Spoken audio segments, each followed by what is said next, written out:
welcome to the Total Country Podcast.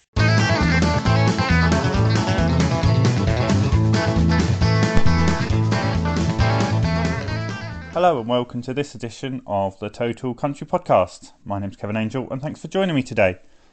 My guest today is Georgie Thorogood. Last year, with a small but dedicated team and some good industry contacts, she put on her first ever music festival. Based in a small village near Chelmsford, Essex, on her family's farm that formerly paid host to V Festival, Georgie hosted the first ever Dixie Fields. She put together a festival that combined the very best of UK country alongside some established acts like Ward Thomas and an incredible headliner in former American Idol contestant Lauren Alaina. The festival was available to attend as a day event on the Saturday or as a weekend ticket where you could camp over Friday and Saturday and enjoy a pancake breakfast on both days, an outdoor cinema experience on the Friday night alongside a few camping-only musical performances. Sadly, but perhaps obviously, due to it being held in July, the festival isn't on this year due to COVID-19. So I thought it'd be a great chance to sit down with Georgie and talk about how the festival came to be, what it's like running your own festival, and what the future holds for Dixie Fields. This is a really great listen if you attended the festival or not. Georgie was extremely generous with her time and, as you'll hear, brilliantly honest. Anyway, that's enough of me. Here we go. Georgie Thorogood, Festival Director, Manager, Facilitator, Scheduler, etc. of Dixie Fields Festival. So I have Georgie Thorogood on the line, the event organiser of Dixie Fields Festival. How are you, Georgie? You're right. I'm good, thanks, Kevin. Yes, you? I'm good. Thanks for doing this. No problem. It's a pleasure. I'm going to take you back in time. So it's Sunday the 14th of July, 2019. It's just past lunchtime. Your last guests have just left the campsite of your first ever festival. So you've just pulled off an event that's included the first UK appearance of Lauren Alaina. You've had one of the most successful UK country acts with Ward Thomas. The first UK appearance of Jackson Nicholson. You've had a songwriting workshop, an outdoor cinema, a mini recording studio, 2 American-style pancake breakfasts, and on top of that, some of the best UK country acts on one day, on one stage. How are you feeling at this point? Well, it sounds quite good when you say it like that, doesn't it? Exhausted, I think. It was very, very surreal. I think I probably swore a million times that I was never, ever, ever going to do it again. So I think I spent most of that Sunday actually in the rubbish bin trying to clear up the site. The litter pickers hadn't turned up, which was lovely. So myself and my brother had to do all the litter picking and just try and tidy everything up and get everything shipshape. So actually, I guess it still hasn't really sunk in what we've done. I've worked on quite a lot of live events over the last few years. So for me, it feels very much like it's work. It's what I do. So it didn't feel like anything particularly amazing.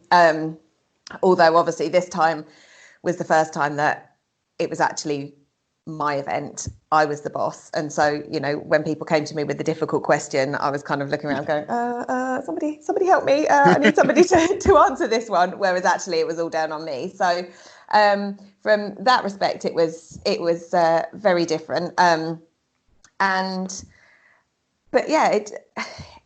think when you're working through these things, you kind of, although you're seeing every bit of it, you're so involved that you almost can't see it from the outside, if you see what I mean. So I saw it through completely different eyes to you, for example, who had come as a guest. So I think it probably still hasn't sunk in a year down the line. So without summing up my entire interview in one answer, no pressure. Okay. What made you want to decide to run a festival, bearing in mind they are known to be a huge financial gamble? I had a brain injury, so I wasn't thinking straight. No, I think, as I say, I've been involved in live events for the last probably 5 or 6 years now. And I'd absolutely love it. You know, that buzz before the artist goes on stage is just just gives me butterflies. And when you're looking out and you're standing at the back of the stage, and you're looking out and you're seeing all of these people enjoying the music and having a brilliant time, and then you get feedback afterwards and people have loved it, and you're just watching people have fun and like experience joy from listening to live music. So I have a real passion for that myself. I guess my organisational skills have developed over the years, and we are in a very fortunate position that we own the venue. Well, my family owns the venue. We are farmers, so it's part of our farm. The fields themselves used to be used for the camping and parking for the V Festival, which was held in Highlands Park next door. So we had the venue. My brother very kindly offered to be our main investor. He might be regretting that now, but he offered. And you only live once, so you've got to just take these opportunities when you can. And I mean, if anyone else is ever in that same very fortunate position, I hope they absolutely grab it with both hands. And yes, it might all go tits up, but at least you've tried. And I think you've just got to take these opportunities. So yeah, that's where it came from. It was just a culmination of everything kind of, I guess, falling into place at the right time. So you're like a mini Evis family then? Very, very, very mini. What's your background in live events then? Just give us a bit of a run through on that. So I worked at a racecourse for the last 5 years. Actually left there on the 29th of February this year, which was not particularly good timing, with obviously everything that's going on now.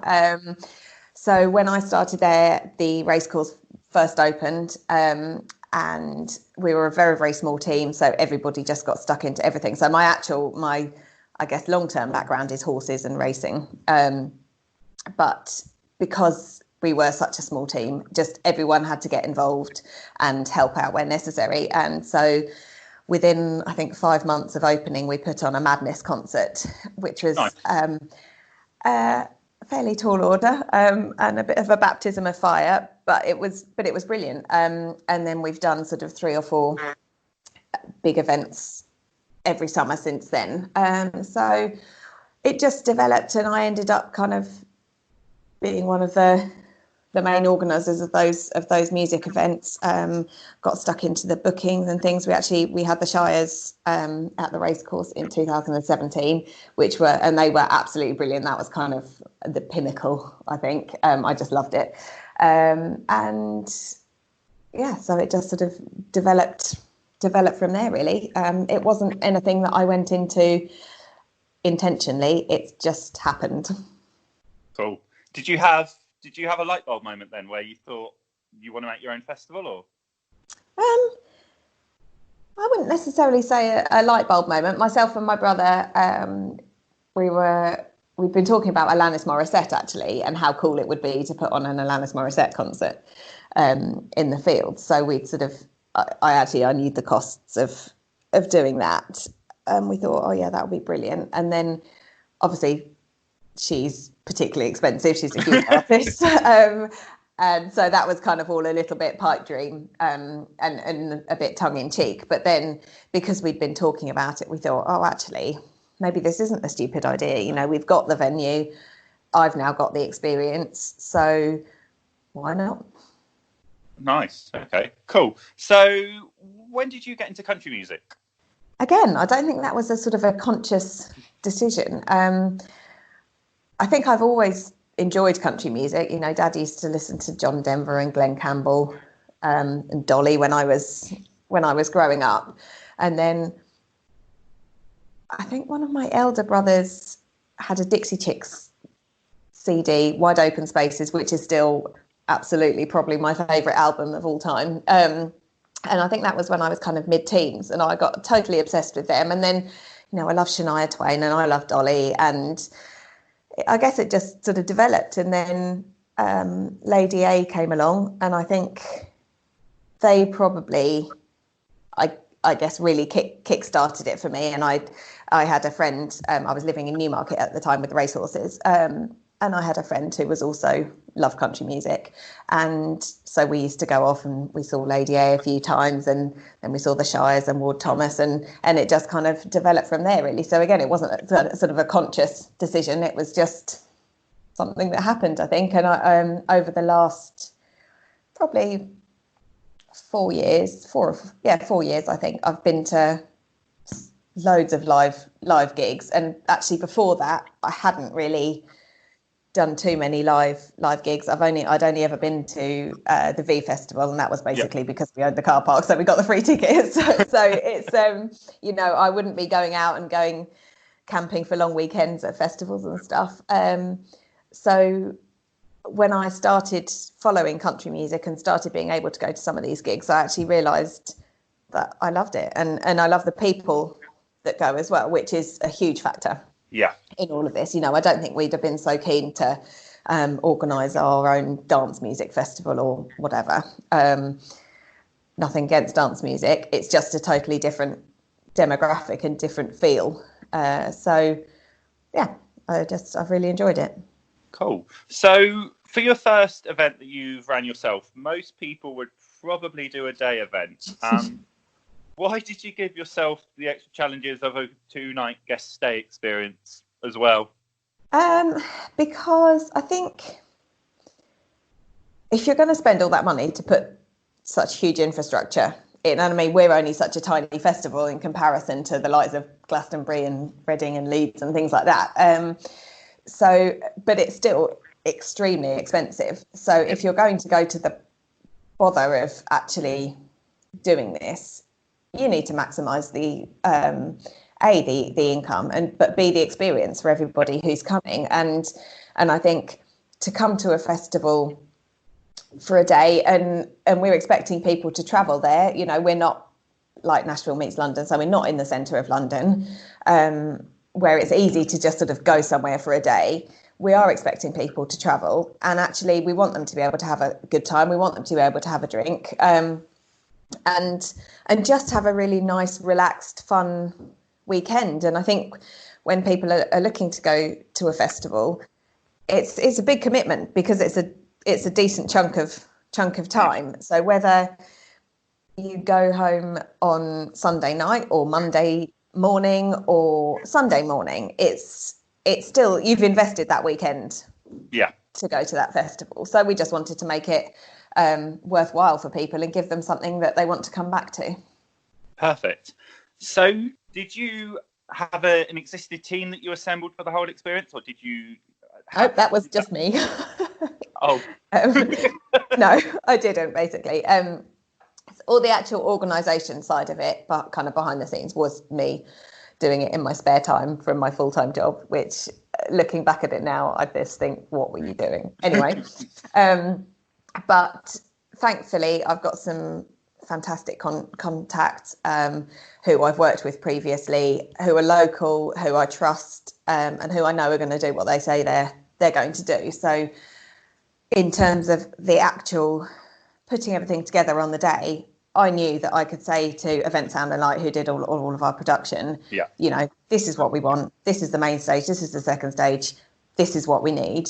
And they would do it. They would do it to a high standard. And I wouldn't be bothered with any nitty gritty problems, because Paul Galley, who's the manager there, he is absolutely brilliant. And he, if there was a problem, he would deal with it. I wouldn't ever necessarily know about it unless it's something absolutely catastrophic. Touch wood. But they, and it's the same with the bars. So Events Factor did the bars. I know I can trust them. I know they're going to do what they have said they're going to do. I know they're going to look after everybody. The medical team are just absolute second to none. The security guys, they're brilliant. We had a generator guy on site who did all of the lighting and stuff like that. He looked after everybody. He went round to all of the vendors and checked that they were okay. I mean, that's outside his role. He didn't need to do that. One of my best friends does all the toilets and showers and everything. So I think it's just key to be able to trust those people that you're working with to do what they say they're going to do. And I think the lovely thing about Dixie